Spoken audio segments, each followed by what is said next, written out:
Okay, so on this video, I want to just give you a bullet pointed list of things that are important and that I think you can implement quite easily.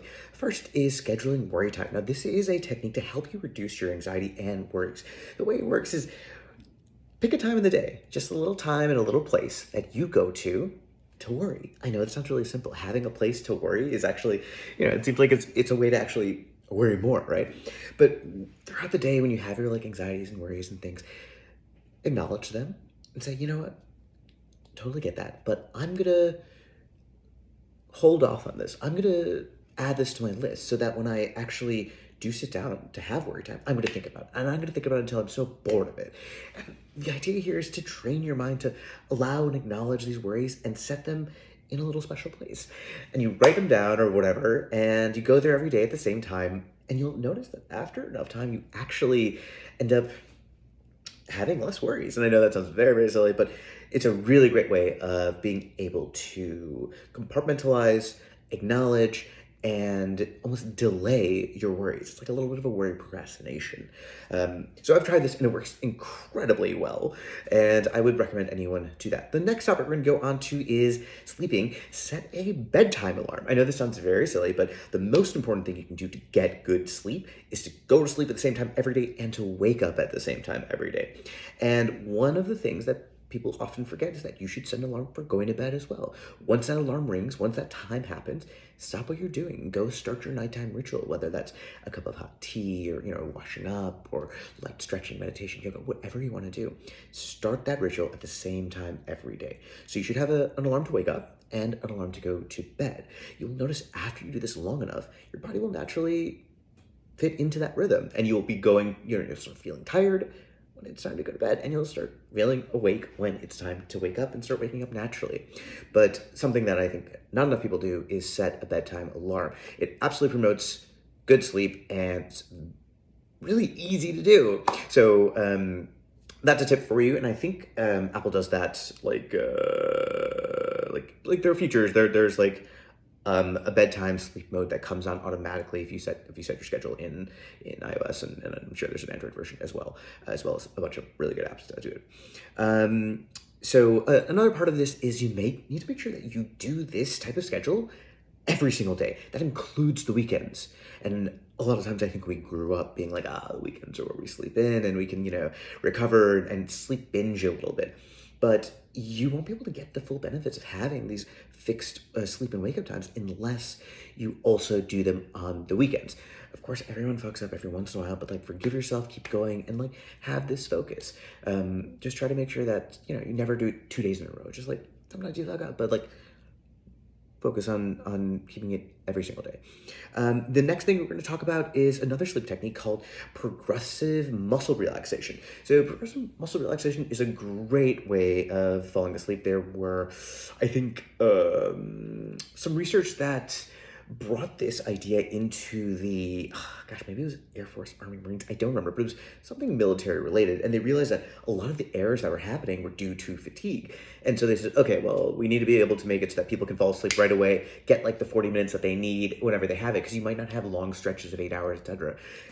So they were looking for a way to accelerate sleep and be able to have a consistent way of sleeping even at odd hours, which you won't have, but still.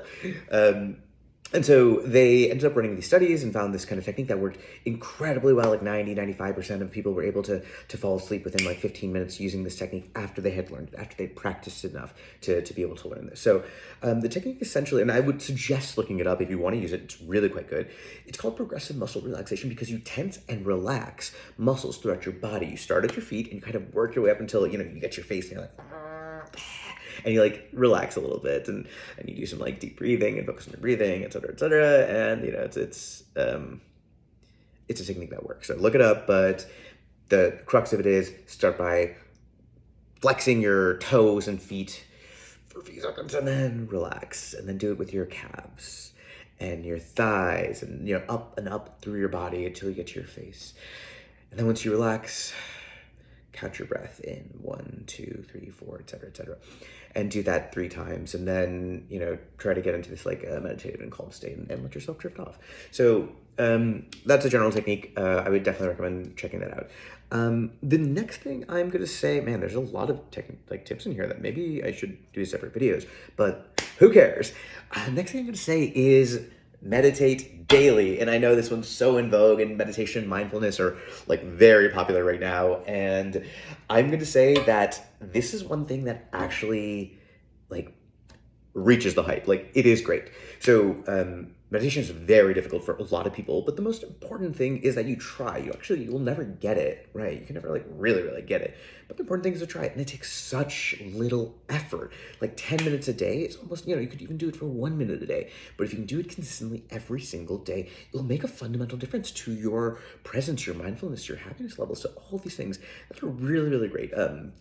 For me, I was too impatient to sit down in one place and actually meditate. So I used a technique that kind of like, I call it the foot in the door technique, where I basically just put a meditation chair. I had a place where I was going to meditate. I put this chair in this room, and then I said, all I have to do every day is go into this room for 1 second.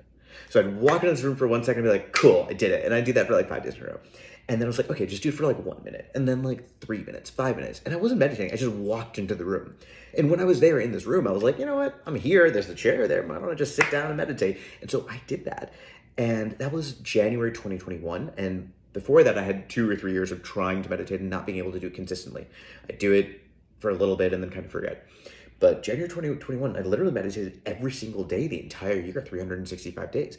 And it all started with this technique, this kind of silly technique, but it worked for me. And, now I'm actually out of the habit of it. And I've realized the difference in my presence and psyche and mental health from now and then. So this is a small thing you can do. There are tons of apps for it. And I would recommend picking it up as a technique and tool to help you relax and all these things. So a few more stats about meditation and mindfulness. Often even a 10-minute meditation is more restorative than a 10-minute nap, because you have fewer after effects, and it can like really help with your energy levels very quickly. Another thing about meditation, here's a study. It's one of those things that's actually evidence-based. Whoever the researchers saw that there was an ability to handle external stressors better for those who had meditated who were regular meditators. And so there's this word, which I absolutely love. It's called equanimity. It means your ability to stay cool, calm, equal in the face of external stressors. So, all this fucking crazy shit could be happening outside in the world, but if you have this kind of sense of equanimity, you're able to handle that a little bit better without having to, fly off the handle or become emotional or whatever. And we should never really like try to force ourselves to feel one way or another, but being able to develop a calmness in the face of, danger or excitement or fear is I think kind of cool, So equanimity is one of these things that I've been appreciative of and working towards. And a meditation practice, a daily meditation and mindfulness practice will help you a ton. The next thing that I want to talk about really comes along with meditation as well. It's consistency. And so this is like, I think, a very common idea now, but the most important thing you can do to get better at something is not like do it well or do it hard or whatever, but it's to do it regularly. If you are consistent and you can build regularity into your schedule or build this action, activity, whatever, and find some protected time in the day to engage in it, you will grow much like faster and better than if you did it for an hour one day and then not for like 2 weeks. If you did it 5 minutes a day, every day, it's way better than doing it for 35 minutes one time a week, right? And so consistency is literally key. Consistency is how you get good at basically anything. And this is a really important meta learning concept. Consistency is so important. And that's become really popular these days because there's a lot of books about habits and habit formation that say, that basically go in depth on this point and why consistency is so important. But like, you trust me, I trust you. So take my word for it. Consistency is all that matters. Up to a point, obviously. But like, that's how you need to start. Get going, be consistent, and then figure out the way to, have challenges, have periodicity in your work, whether that's, a physical activity, a mental activity, a skill, or a hobby. You want to, be able to do it consistently every day. and then create kind of variation amongst the way that you do it that day. So for example, in running or in working out, you want to make sure that you have a consistent base that you do every day being, whatever consistent for you is it depends on the skill and activity. You can't like run, like you could run every day, but like whatever. You want to have some days which are hard days. You want to go really fast one day or go really long one day, or find a way to challenge yourself every kind of cycle, we'll say. And so this is an idea called periodicity. Maybe this wasn't my best description yet, but still. Okay, so here's periodicity, and I'm going to stop here because this video is 10 minutes long, and I'm just really trying out a new technique, and thanks for watching. You bots who are actually going to watch this, because no humans will say this. Bye.